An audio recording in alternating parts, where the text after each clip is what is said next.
টাকা হাতে এসেও হাতছাড়া, সুযোগ দরজায় এসেও দরজা বন্ধ। সাফল্য দেখা যায় কিন্তু ছোঁয়া যায় না। কেন? কারণ প্রেত বাধক যোগ। গতকালই একজন এসেছিলেন জমি কিনবেন, পেমেন্ট করেছেন। 4 জন পার্টনার, 3 জন রাজি, কিন্তু চতুর্থজন বয়স্ক, কিন্তু সবচেয়ে বেশি গণ্ডগোল। দেব না, কোনো কারণ নেই, টাকা নিয়ে রেখেছেন, জমি দিচ্ছেন না। কি হচ্ছে? প্রেত বাধক যোগ। আরেকজন মক টেস্টে ফার্স্ট, কিন্তু এক্সামে নামই ওঠে না। রোগ হয়েছে কিন্তু ধরা পড়ছে না। এই যোগটা চেনা যায় না, কিন্তু জীবনকে গ্রাস করে।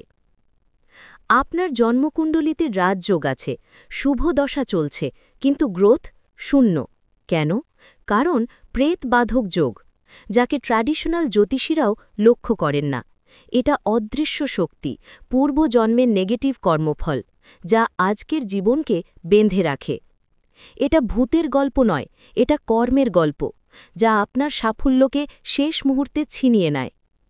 আজ আমরা দেখব কিভাবে সৃষ্টি হয় প্রেতবাধক যোগ, কর্কট রাশির জন্য কেন এটা মারাত্মক, কিভাবে চিনবেন, কিভাবে মুক্তি পাবেন, এবং শেষে একটা সিক্রেট রেমেডি যা 90% জ্যোতিষী জানেন না। প্রেতবাধক যোগ কি? প্রেত মানে অদৃশ্য, বাধক মানে বাধা। কর্কট রাশির জন্য বাধক ভাব সমান 11তম ঘর সমান বৃষ রাশি। যদি শনি বা রাহু বা কেতু বৃষে বা বৃষের নক্ষত্রে, অষ্টম ঘর অ্যাক্টিভ, অষ্টমের বহ বৃষের সাথে যুক্ত, তাহলে প্রেত বাধক যোগ সৃষ্টি। শাস্ত্র কি বলছে? বাধক পাপগ্রাহানি চান্দ্রা লগ্না জরজদা প্রেত বাধাভজত নাস্তচা। অর্থ, বাধক স্থানে পাপগ্রহ থাকলে ধন কুল নাশ প্লাস অদৃশ্য শক্তির কষ্ট। রাহু কেতু বর্জদা যোগ বাধক পাপ সংযুক্তাত তদা প্রেতে বাধা গৌরা দুঃখঞ্চা। অর্থ, রাহু কেতু প্লাস পাপগ্রহ থাকলে ভয়ঙ্কর প্রেত বাধা। অর্থাৎ এটা কর্মের ফল, কিন্তু অদৃশ্যভাবে কাজ করে। কর্কট রাশিতে কি হয়? পুনর্বসু নক্ষত্রের ফলে অর্থনৈতিক অবহেলা, স্পিরিচুয়াল বাধা। টাকা আসে কিন্তু খরচ হয়ে যায়।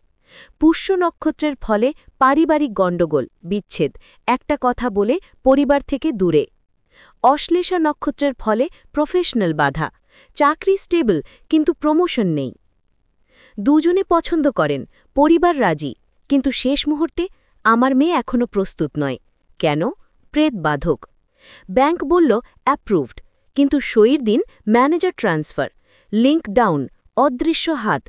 ডাক্তার বললেন কিছু নেই, কিন্তু রোগ যায় না। ওষুধ খান কিন্তু রিলিফ নেই, প্রেত বাধক।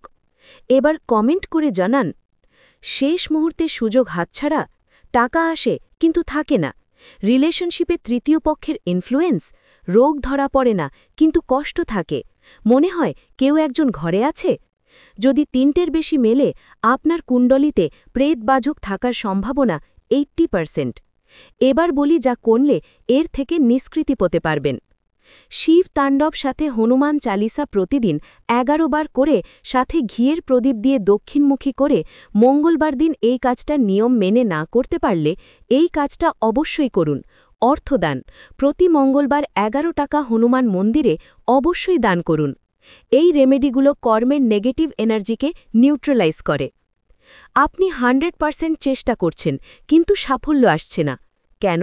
কারণ আপনি একা লড়ছেন না, আপনার পূর্বজন্মের ছায়া লড়ছে আপনার বিরুদ্ধে। কিন্তু এখন আপনি জানেন, আর জানা মানে মুক্তির শুরু। প্রেত বাধক যোগ একটা বাধা, কিন্তু অপসারণযোগ্য বাধা। আপনার জীবন আপনার হাতে, শুধু অদৃশ্য শত্রুকে চিনতে হবে। আপনার কুণ্ডলিতে এই যোগ আছে কিনা জানতে চান? তাহলে কমেন্টে লিখুন সেটা। আর যদি এই যোগ থেকে মুক্তি চান, তাহলে অবশ্যই কমেন্ট করুন। তাহলে পরের ভিডিওতে জানানো হবে। ততক্ষণ নিজের কর্ম করুন। জয় মা কালীর জয়।